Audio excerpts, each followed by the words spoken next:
You're listening to the Small and Supercharged podcast with Ria Freeman, episode 197.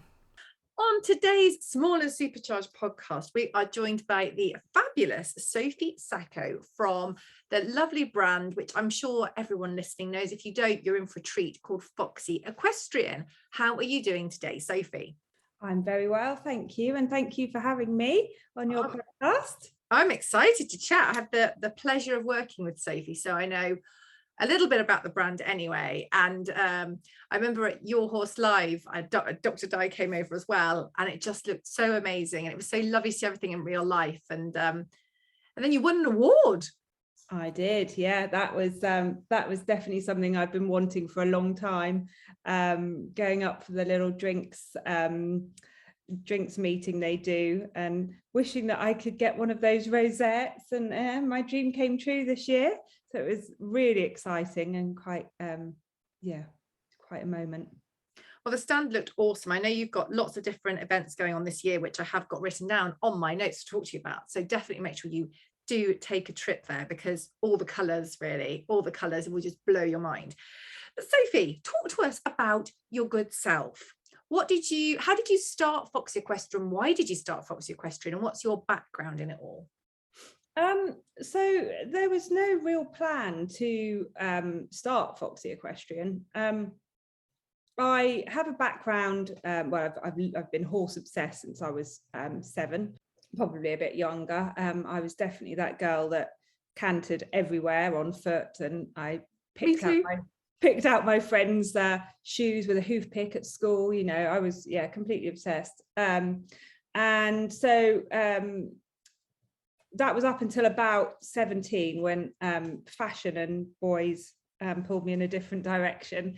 You still picking out your friends' shoes with a hoof pick at 17? I would love that. I don't think so. I mean, I wouldn't want to say 100% no, but I'm hoping I'd got out of that phase by then. But so I went on, when I was about 17, I went to lived in London, moved into London on my own, and worked for a French Connection in Covent Garden. So that took me, I've always had fashion in my blood anyway. My mum's a dressmaker. She's had all sorts of different businesses in fashion. So I went to London, did a few years there. And then I moved to another designer fashion shop where I was women's wear buyer. And from there, that brought me back to Salisbury, actually. And then I decided that I wanted to start riding again. And so I did. And then my career kind of changed to doing horses. So I started doing working with race horses. And I really got the bug with that. That was just amazing. And then I went on to be a hunt groom. I did a couple of seasons as a hunt groom, which was exhausting, to say the least. Yeah. And then my mum said, right, Sophie, you cannot string a sentence together. This is not good for you. And please come and work for me. So I stopped doing horses, although I kept horses for myself. And I started working for her. She's got an interior design business. So we were making curtains and designing lots of fabrics. So everything from the beginning up, from choosing the fabrics with the customers, to actually sewing and installing curtains and blinds, and doing some really nice big hotel projects. And that kind of led me up until I had my little boy, which was in 2013. I remember being pregnant, sitting on the floor of a hotel, hand sewing the hem of curtains, and thinking, I don't know if I'm going to get up from here. So obviously, when I had my little boy, I gave that a rest. And then I just started fiddling about with things, really. A friend of mine sent me a picture of a beanie with a big fur pom-pom on it.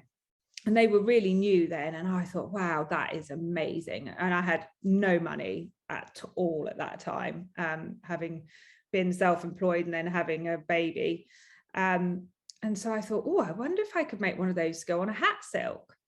So I went upstairs and I cut up an old vintage real fur at the time coat, and I made it into a pom-pom, and I shoved it on my old faded black velvet hat silk, and I took some pictures of it and I put it on Facebook, started a little Facebook page, and it just grew from there. And then I started buying hat silks from the local tack shop, and I think they went into panic when I'd come in and go, I need 10. And we just started with the velvets, really.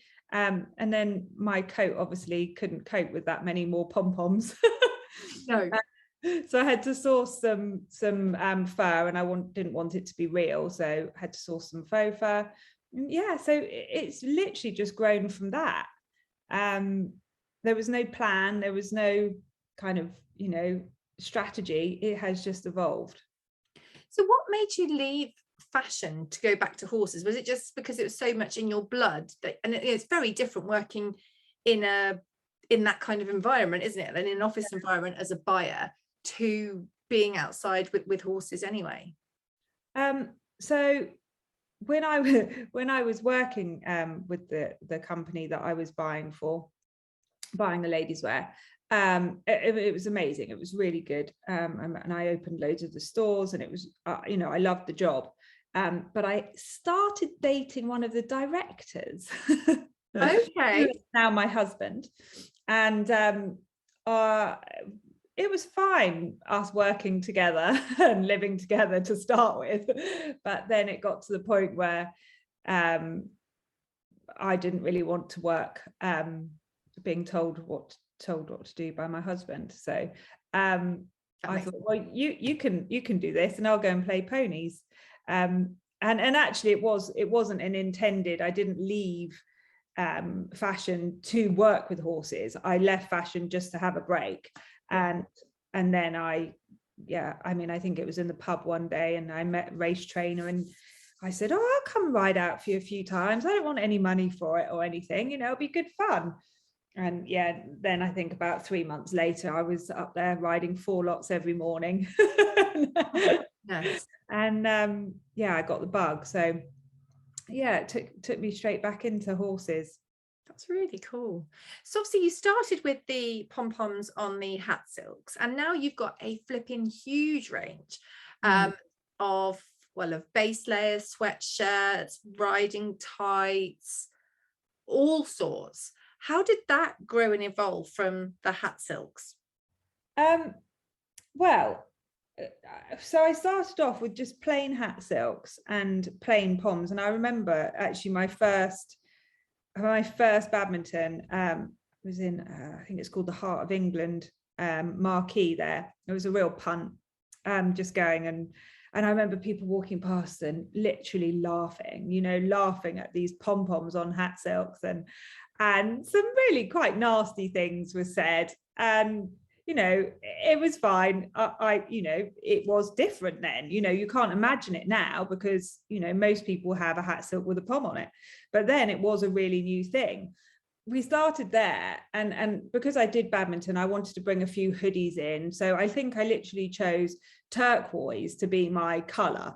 So I had turquoise hoodies, and yeah, it was literally just getting a feel for what people wanted.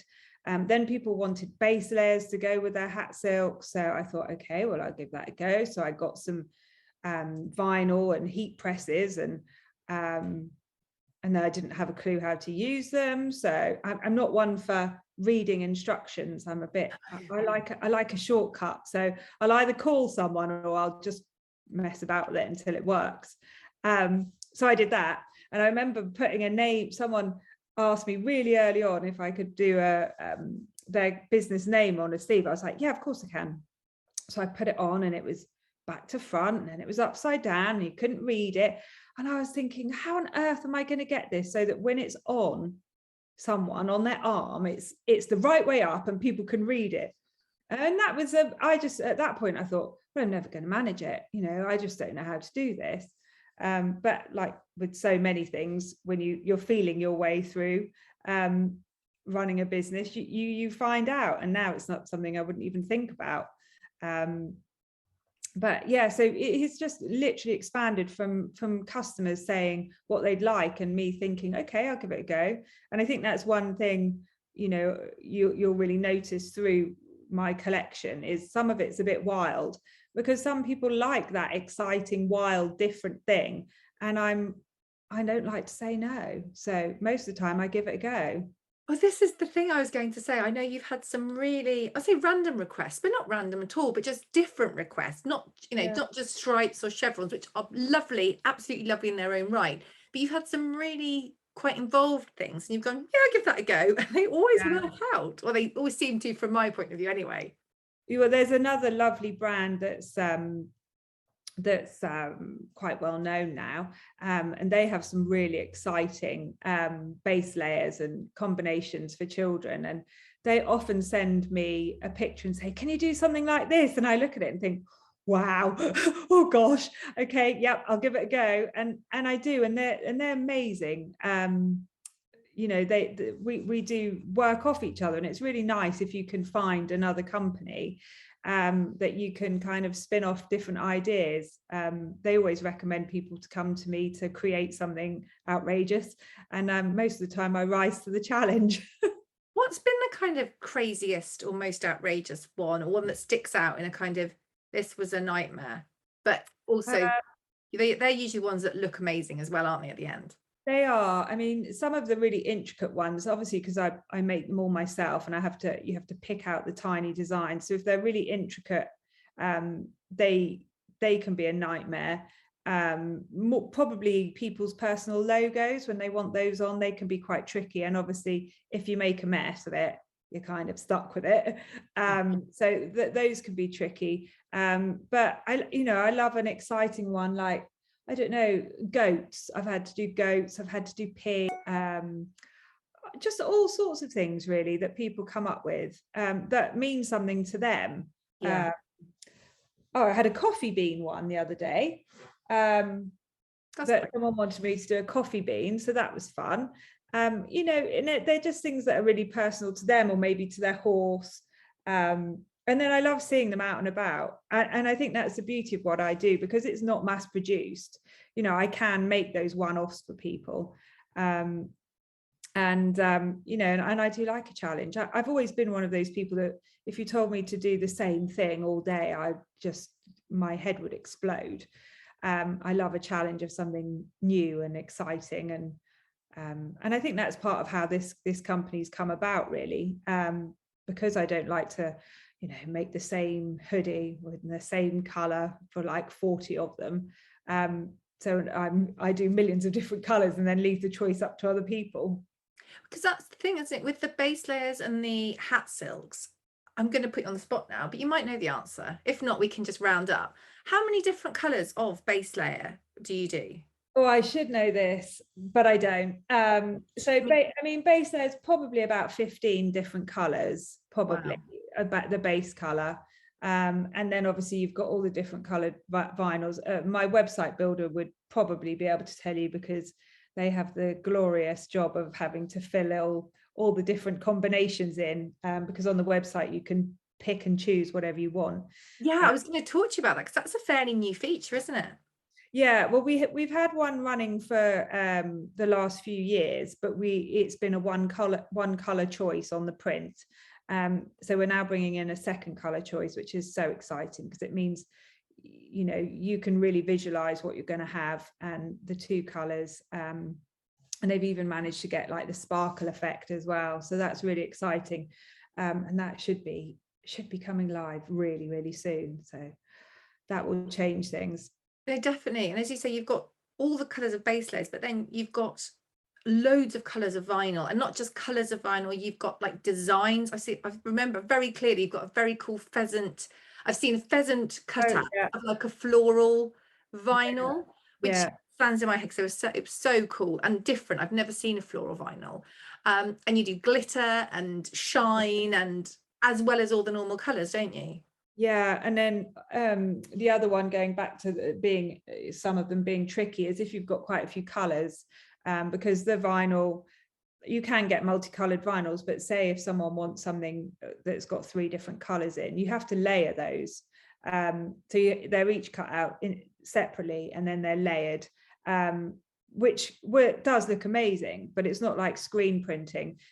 The downside to screen printing is you have to do lots of them, whereas with vinyl you can do a small amount, but it is quite technical, and then getting the colors to, you know, match up properly, it's quite intricate and tricky. No, definitely. And now you also do obviously hoodies with your Foxy logo on, and the riding leggings are a fairly new addition as well, aren't they? Yeah, they are. Have wanted to do them for so long, but it's quite scary producing en masse, and I wanted to get it right, and yeah, it is quite a daunting prospect. However, I did take the plunge, and I'm so chuffed with them. Like I couldn't have asked for more, really. I'm really happy with them.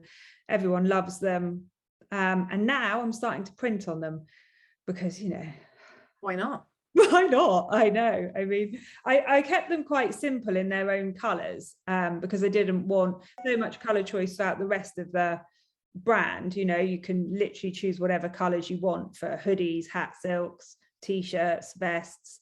I wanted the riding tights to stay fairly plain, so that you didn't have that whole, oh, they've got blue on them, now I can't wear, you know, green or whatever.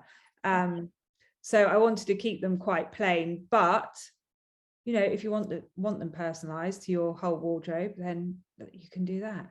And they're designed by you, aren't they? Yes. So what kind of features have they got? Because we know there's loads of riding leggings, riding tights on the market, but I also know you're quite particular when you design them to make them really perform incredibly well. Well, you know, I ride a lot. You know, apart from very recently, I would ride every morning, first thing in the morning, and what I'd put on that morning, I would stay in for my whole day's work, going shopping, go to the gym maybe. So I wanted to make something that was functional for the whole day, and look smart. One of the things I always found with other riding tights that I've tried and loved is that often they only have one pocket on one side. And when you're riding, if you're like me, you know, a bit of admin while you're riding on the phone, a couple of photos, you know, if something suddenly quite exciting happens, then you need to put your phone away rather quickly. It's quite handy to have a pocket on either side, because you can just slide it in. And actually, I've made the mistake when I've worn other brands after mine and been like, where's the phone pocket? So that was one of the things. I wanted a phone pocket on either side, because the chevron has become quite iconic with Foxy. I wanted to keep that as a nice bit of branding down the side, but it's very subtle again. Personally, I like all the grip I can get when I'm on a horse, so all of my riding tights have got a full seat. I know there's some people who aren't lovers of the full seat grip, but this is where we've started, and it, you know, it's my design for my, you know, how I like things to be, really. So full seat it was. Then we've got the lower leg, which is a thinner fabric, so that you've got a closer contact, because once you've got your socks on, your chaps on, you know, it's nice not to have all that bulk under there. Yeah, and they're just a really good weight, so that you can wear winter and summer. They're not see-through. They're just a nice high waist as well. They're just seriously comfy. Like I say, I do my yoga in them, I do my spin in them, I just wear them all the time. Really cool. I'm sure I saw a reel saying they're squat proof, and somebody sort of squatting in some white ones, or it wasn't it? I have not. I just kind of thought, God, I wish my, you know, just general leggings, not necessarily riding ones, that good. So it's really, really good. And it's cool that you can now have them personalized as well if you want to. Yeah. Again, it just gives people more options, doesn't it, to make something completely bespoke for them. Yeah, and I mean, I should probably mention I brought out the children's ones earlier this year. So they will properly launch at Badminton, and of course children just love, you know, embellishment. They love having their name on things. So it just makes it really sweet. I've done a few of them with horseshoes and sparkly horseshoes and names on for children, and it's really cute. Now, one other thing that you do, which isn't, well, they kind of are bespoke because they're sort of handmade and all different, are the ear warmers. I know this will be going out, well, hopefully it'll be lovely weather, but who even knows with Britain? It might be ear warmer weather when this goes out, because it'll be going out sort of late spring. Can you tell us a bit about those? Because I know they're sort of often imitated, but they were quite a different thing when you brought them out, weren't they? Yeah, so again, this was brought on from a customer. And I mean, it must have been about 2014 that we did our ear warmers, and it was a lovely lady customer. At the time I was just working in my dining room at home, and a lady had bought one of my velvet hat silks with the pom-pom on, and she said, "Oh, you really should do ear warmers for the riding hat." And I thought, what? Okay, that's a bit out there. Anyway, she's talked to me more, and then she actually sent me a picture of what she meant, and I was like, okay. So I thought, well, all right, I'll give it a go. And obviously I have my sewing machine at home, and I've got bits and bobs of fabric. I mean, that's one great thing from having a mum in the industry that she is, that there's always bits and bobs of fabric that I can pinch off her. So probably someone's got a pair of ear warmers and there's a matching pair of curtains somewhere.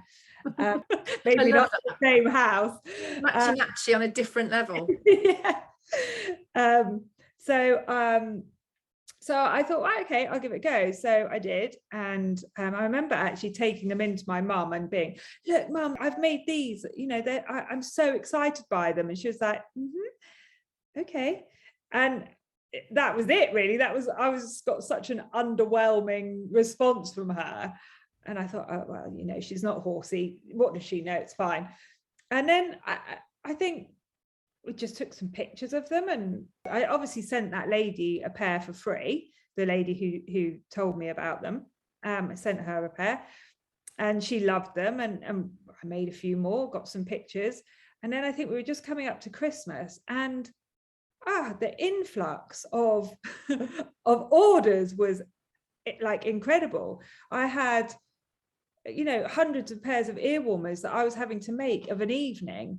And I was literally picking up mums from the school playground going, could you come and help me? I just need you to cut some bits off and turn them inside out.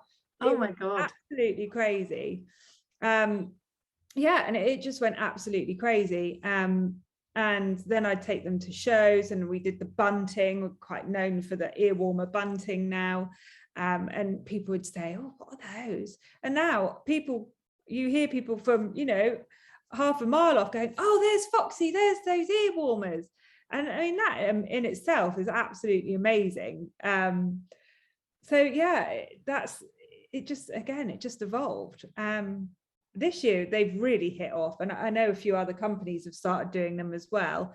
But yeah, I mean, it's still really just such a strong part of the business, and actually one I kind of might neglect a little bit, and they just keep selling and people love them.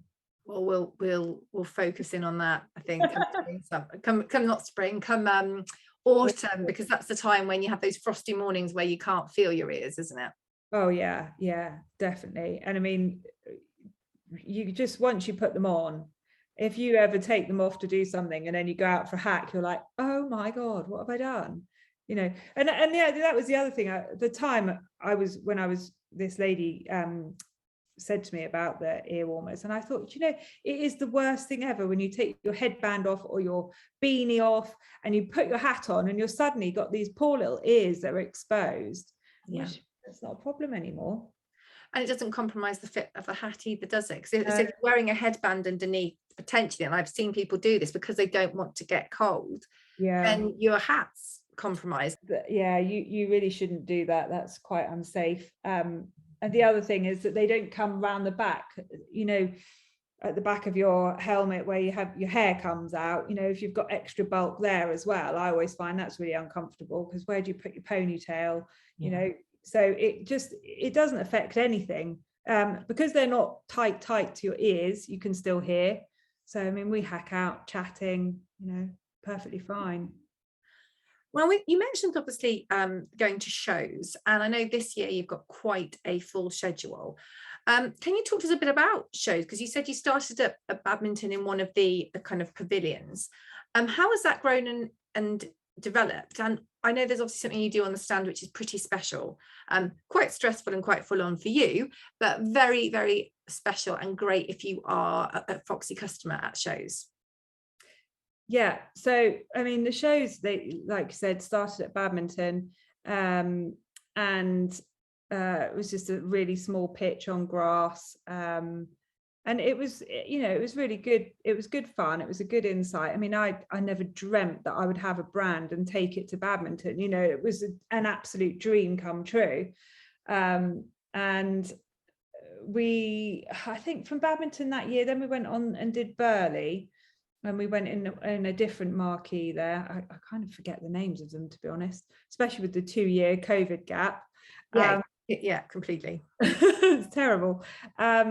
And yeah, so we did badminton, then we did Burley. And I mean, I've been so lucky that my friends have always come along with me. Now quite a few of them have got babies, so it's not quite so easy, but I always seem to be able to find someone who'll come along. So I've just done it like that with friends, really, working on the on the stand. I mean, I remember in the early days we used to have 4 or 5 people working on a stand. Wow. And now I'm busier than ever, and we do it with 2. I don't know why that is. Probably because I've only got one friend left who's willing to do it.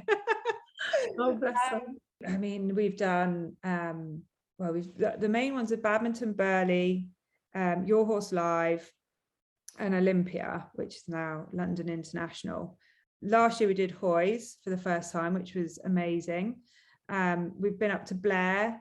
Blenheim is quite a regular one for us. I'm hoping to go to Blair again this year. Oh, wow. And a new one for this year is also hopefully going to be Gatcombe. Nice. So yeah, we're putting in a couple of others, and we've tried some that haven't been such a success. But you know, you have to try these things. Oh, we're doing Windsor as well this year.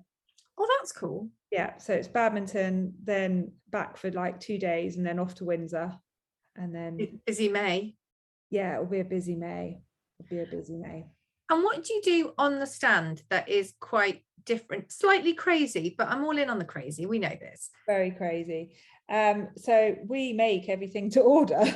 So you know, I could make up loads of stock for people before I go and sell it like normal people, but I decided that why not give people the option to make their own cross-country colours, hat silk, hoodie, and I'll print it for them, and they can take it home that day. So people can come on over to you, place their order, go off, watch some horses, do a bit more shopping, get some lunch. However, I mean, I appreciate, I spoke to you at one event and you were like, yeah, I've got a lot of orders backing up, because you are literally doing them as they come in. And I know they all got done, but I suppose the time just depends on how busy you are, doesn't it?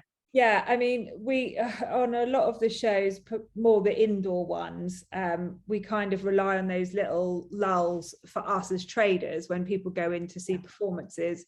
But as we know, and as I would probably do if I was shopping, I think I'm going to shop in the lulls.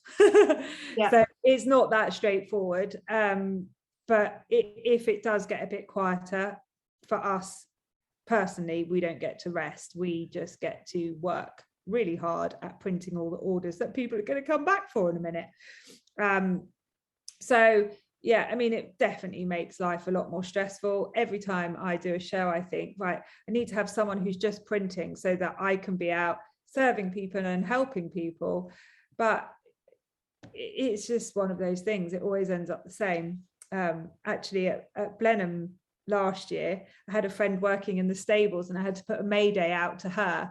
And it was cross-country day, and I said to her, I rang her and I said, oh, I don't suppose you're sitting down drinking pims somewhere, are you? And she said, no, it's cross-country day, it's manic. I said, oh no, okay, don't worry. And she's like, why, are you busy? I said, yeah, really busy. And within 5 minutes she was there. She ran over and she helped us for 4 hours.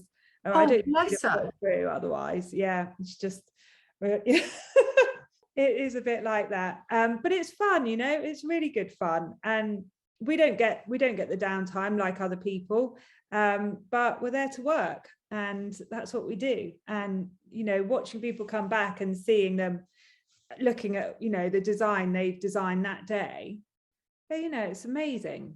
It's just, it's fun.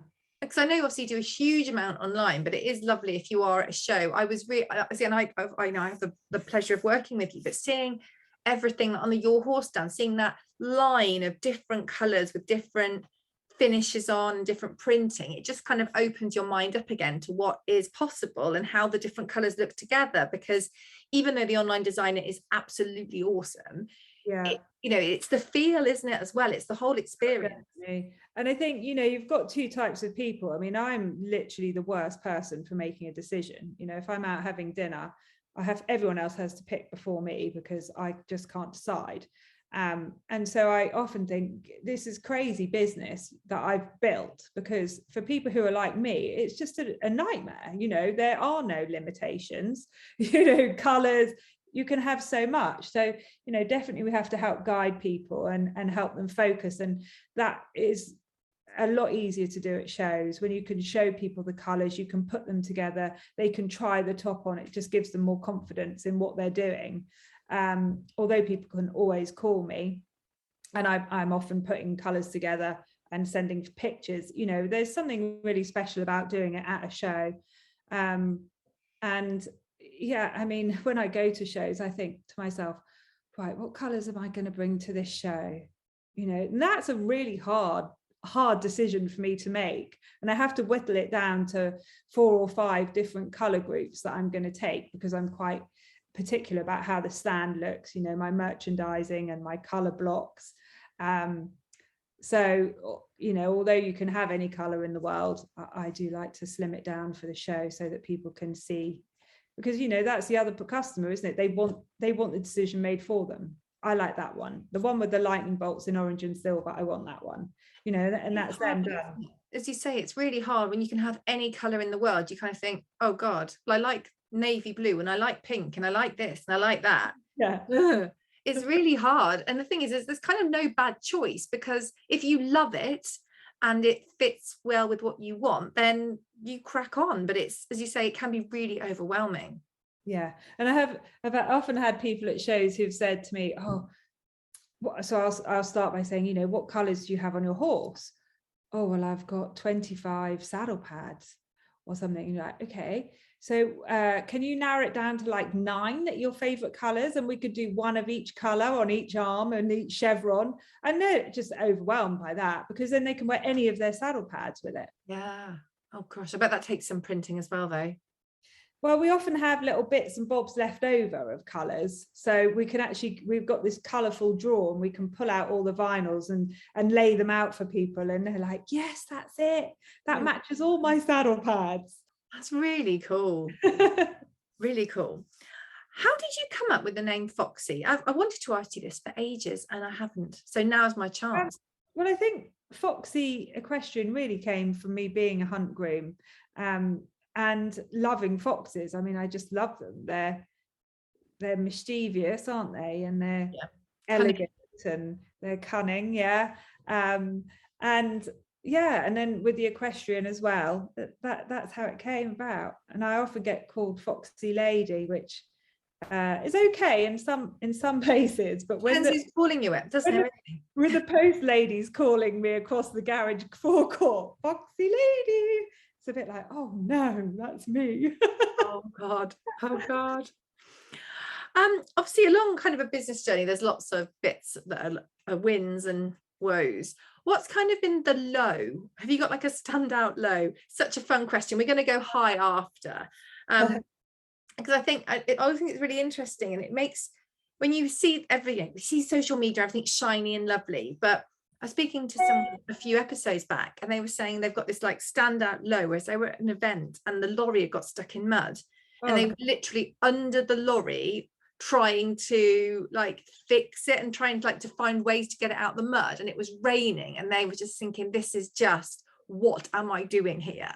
It doesn't have to always be like a you probably could beat that one. It wasn't the first one that I thought of, but I can actually beat that one. So it would have been 27,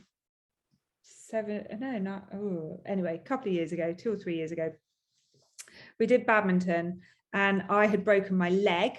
Actually, at this time, 3 years ago, so it was 3 years ago. My horse had been on box rest. I'd taken him out, and there was someone pulled something off the back of a lorry. My horse fell over on the road while I was riding him, and he squashed my leg. So that was pretty bad. And obviously a month away from Badminton and Windsor wasn't ideal. Anyway, I managed to train my friend up to drive the lorry.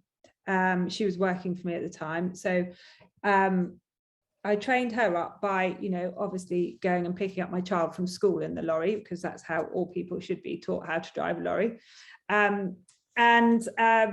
She was brilliant, actually. She was absolutely brilliant. So she was the chauffeur. So for badminton, we got there, broken leg, had a whole new stand, all IKEA furniture that I had to build. So they offloaded the lorry for me, and I built all the furniture on my bum with my leg in a cast. And yeah, so that was part of a challenge. Anyway, we drove back from badminton, had a really good badminton, drove back from badminton, restocked for a couple of days, and then set off for Windsor.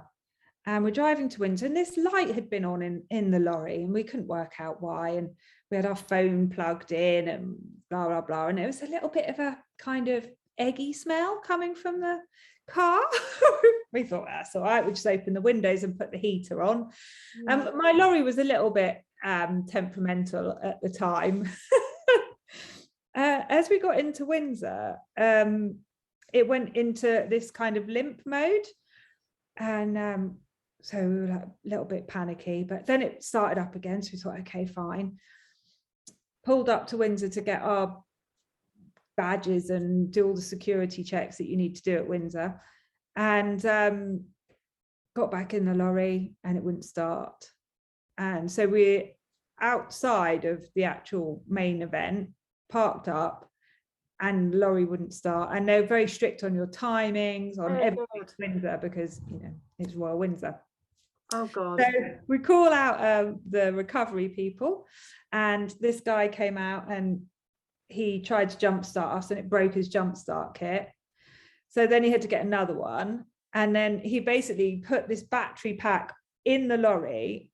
I'm there with my broken leg. My friend's driving my lorry, but she hasn't done it very much still at this point. And he said, right, you have got 5 minutes to get to where you need to go, and your lorry will stop and we won't be able to start it again. So luckily I'd got parking really close to our stand, because I had a broken leg and I needed to be accessible. Oh my God. So anyway, so we're like, right, 5 minutes. She couldn't shut the door because the pack was going from outside. So the driver's door couldn't shut. And I'm like, come on, we've got to get there. So we get to the first lot of security. We said, right, we're parking behind the stand. So they sent us off completely the wrong end of Windsor, thinking that there's no way we'll be parking down by there because you're not allowed to. Oh God. Anyway, how we didn't fall out, I don't know, bless her. I was like, come on, go. And she said, but the door's open. It was very stressful. Anyway, we finally got there and we managed to park, and she had to have a minute. Yes, she did. She said to me, I just need a minute. Okay. So off she went. She had a minute, and that was fine. And then she carried on. She was amazing. But anyway, so then we had a really, really, really, really, really rainy Windsor. I mean, it didn't stop raining at Windsor, and I'm trying to trip about on crutches with a broken leg. Oh my God. And meanwhile, trying to get people in to fix my lorry in a really high security Windsor, to fix my lorry on mud in the rain. Oh, it was horrendous. I mean, it was horrendous. And then I think while I was there, I got a call from another friend saying, yeah, your horse that's on box rest that I've been looking after, yeah, he's in the field. and he'd got out of his stable. And I think that was a really low point. I think at that point I was thinking, oh, I don't know how I'm going to do this. Anyway, we did. But yeah, that wasn't the low point I was thinking of. But so it took me a little while to be convinced to go back to Windsor. Not because your friend looked at counselling as well, to be honest. Yeah, I think she probably did. Yeah, bless her. What's wrong with the lorry? What was the light? I can't remember. It's something I can't remember now, but what was it that we needed now? Is it something quite important? Yeah, it was something really important. I can't even remember what it was now. I mean, but best to try and... Oh, I think it was the alternator, because when the guy said, oh, it smells of egg and this light's on, we were like, yeah. And your heat, what is that? your rev-ometer thing's not working. I was like, yeah, that's your alternator. Yeah, apparently it was a really obvious job, but we just sort of, blonded our way through it. Oh my God. Is your friend still friends with you? Just about. She's a keeper. Clearly she is a keeper. Yeah, she was quite incredible. And that wasn't even the low you were thinking of. No, it wasn't. I'd actually forgotten about that one. I mean, with business, there are always lows and there are always highs. I'm a pretty determined, optimistic person. So most things I will think it'll be all right. There's just a few times, the one I was thinking of was when I'd had a load of riding breeches made, and they were to arrive for Olympia, and they got here the day before Olympia, and I opened the box up and they were all really, really, really short. And basically the manufacturer had, instead of using the inside leg measurement for the inside leg, they'd used it for the outside leg. Oh God. They were all about a foot short. Oh God. Because that's like the hip to... Oh God. So they just came below the knee. And I just remember opening the box and thinking, what? Where's the rest of them? Oh, it was a disaster. Anyway, we styled our way through that wearing long socks. And I think I've finally, and it must be about 5 years now, I've been holding on to these riding breeches. I finally sold, I think I've got 3 pairs left. I sold them all for like £3, just because they are wearable. They're just as you say, with long boots and long socks, they might... I just wonder if I could create a new fashion with cropped riding tights. I mean, I think they might pinch the inside of your leg just a little bit, but you'd have to wear your long socks when you actually rode. But no, I decided not to go with that, and that was a bit of a disaster. So, I mean, moving on to the highs then, because although we do have various lows that you can just about look back and laugh at, I think sometimes you need a bit of distance before you can laugh. I've had things like that where at the time you're just like, don't explode, and you get home, someone dares to laugh, you're like, too soon, I'm still dealing with that, too soon. But I do believe that 100%. If anything that's bad, there's always going to be a good story come out of it eventually. You can laugh at it. There'll always be a good story. And I've often said that to friends who've been having disaster. I'm like, just wait until you can tell this as a story, because it's going to be epic. You're right. I couldn't agree more. So what's been your highs along your journey, or any kind of pinch me moments that you've had? To be honest, like I have them all the time, the pinch me moments, because I never ever planned. I never saw having a brand as being something that I would do. I didn't even dream of it. Hearing people say, oh, Foxy, I love Foxy, that is often, I'm so busy at shows and I just have to hear that and I think, wow, like that's incredible. People know my brand. I mean, how much more of a high can you get than that, really? There's other highs. Getting the award at Your Horse Live was an amazing one. There's just so many. You're being able to expand the business with new products, having that kind of forward movement with the brand is amazing. And being able to support your family, you know, all of that's just, you know, from a little putting a pom-pom on a hat silk 8 years ago. It's really, really cool, really inspiring as well. Are there any kind of tips you would share with people if they're thinking of trying something they haven't tried before, or, you know, pushing on with a new idea, or even starting a new business? Because we know the pandemic, continuing coronavirus-ness, did create a lot of new businesses, and you know, it's been a funny time for people. They've reevaluated their lives and what matters. Are there any sort of tips you'd give someone based on your experiences?